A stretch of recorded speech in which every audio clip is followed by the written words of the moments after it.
Welcome to Token Spotlight.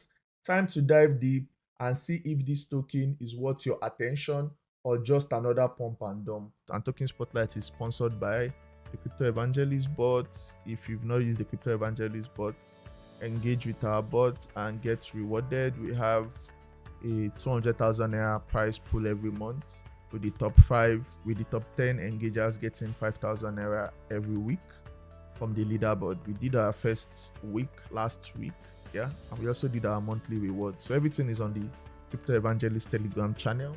You can check it in the description on YouTube. You can also check it in the description on Facebook and also on TikTok. You can check my link tree to get access to my community. So that's basically the task that we are doing. All you just have to do is come engage, get points, and also get rewarded if you are the top 10 on the leaderboard. So we made sure that the prizes is for the top 10, and depending on the kind of engagements that we get, we can increase the liquidity pool and ensure that the pool meets more people.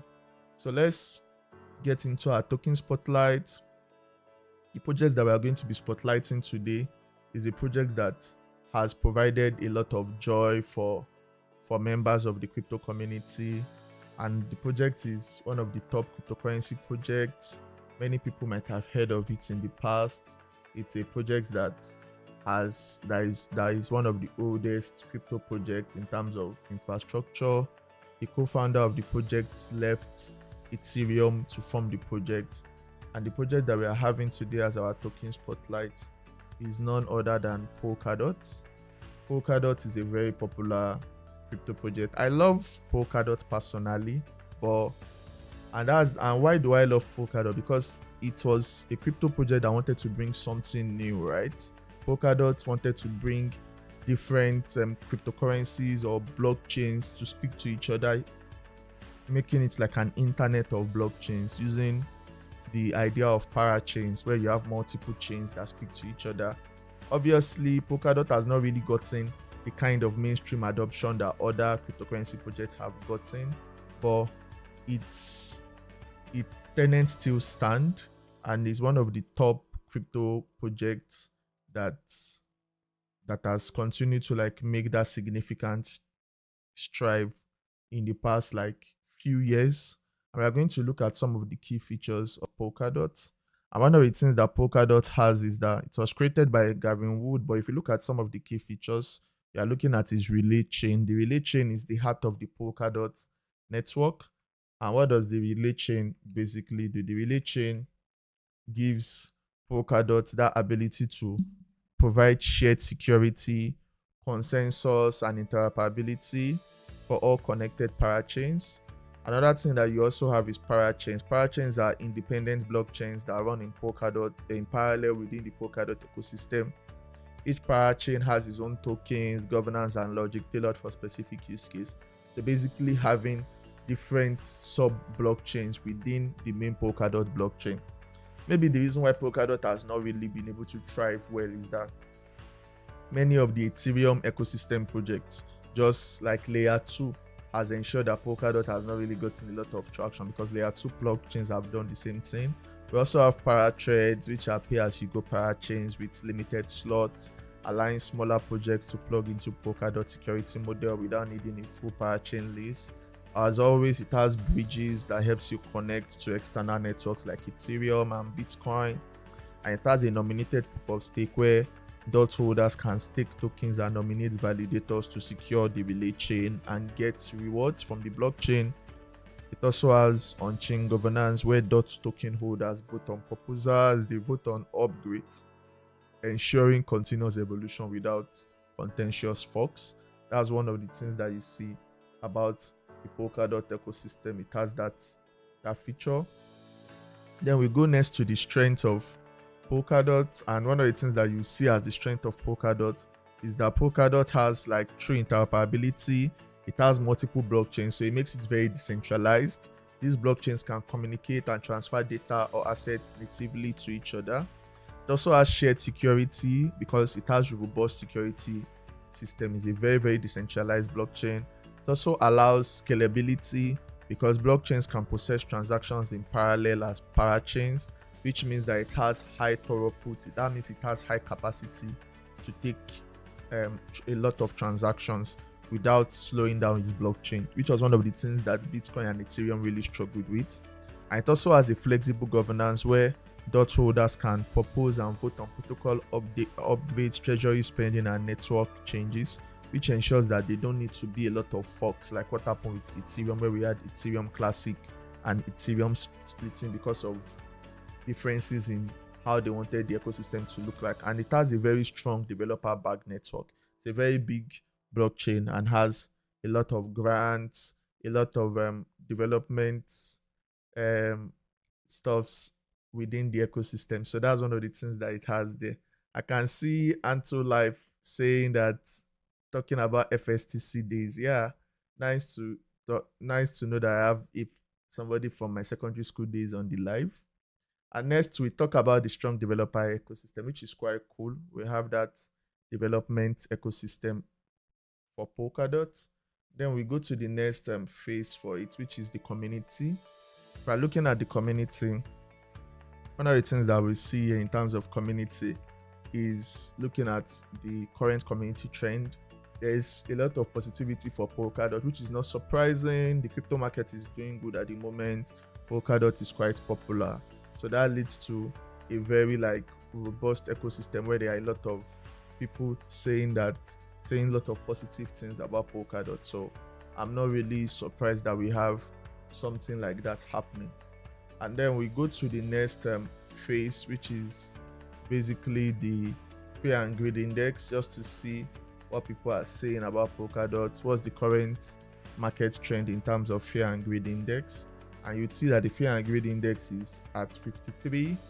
53 shows that it's just slightly on greed. So many people that are trying to hold it know that the market is a bit overbought.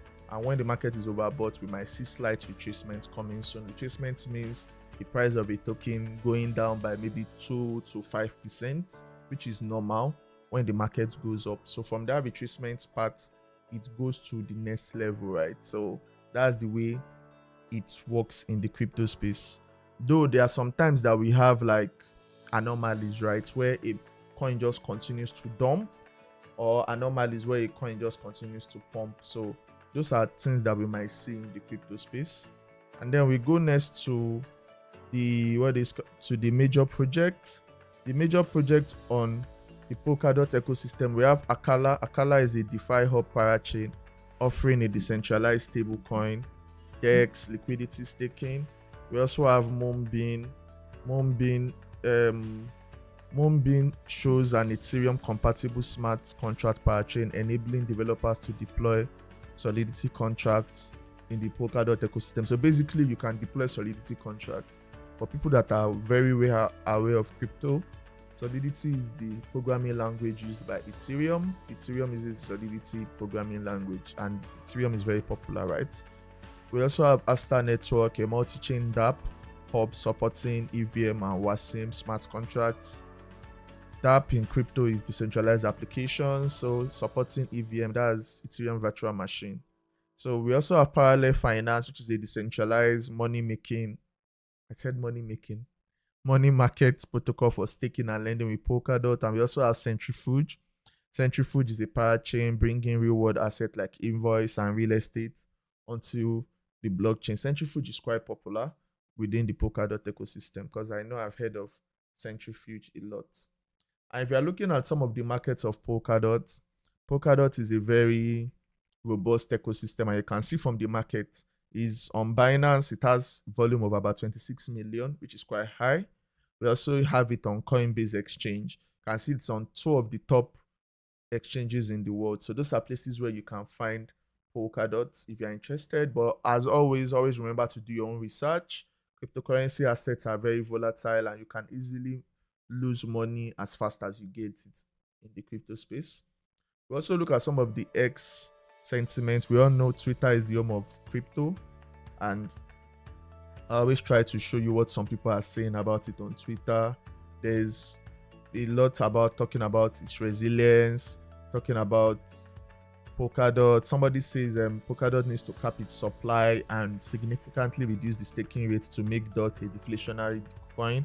I think that's partly true, we can see that Polkadot has a very high staking rate of about 15%, but that has not really helped the price because the price of Polkadot has not really done too well, right? So it shows you that when it comes to things things like that, one has to always like know what you are doing, because you might have some like issues.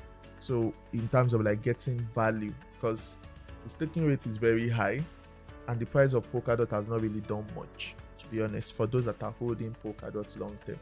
So Polkadot gives that kind of like vibe of a token that has not really done too well, because even though it's in the top 20, we've not really seen like a huge spike in the price of Polkadot. And this can actually be seen if I check the market of Polkadot. We'll definitely see this development when you look at the market of Polkadot, right? The price in the last 1 year is down 19%, when most projects are up double figures. So Polkadot has not really gotten that, but the only thing is just that it has large transaction volumes and market cap, which makes it in the top 24. But if you bought Polkadot 1 year ago, you are going to be in losses of about 20%, which is very crazy when you compare it to what is happening within most tokens. If I check, for example, now if I check Toncoin's 1 year map, let me see. I think Toncoin too, it might be negative. That's 43%. But compared to coins that are as old as it is, let me check that of Ethereum. If I check the 1 year chart of Ethereum, it should be in positive. See, Ethereum 1 year chart is 48% profit compared to Polkadot. So yeah, the token has to be more deflationary. I actually agree with that guy's point in terms of the deflationary status of Polkadot, and there is a lot that can be done to like really ensure that Polkadot provides more value to users. But at the moment, the ecosystem is robust and it's fine.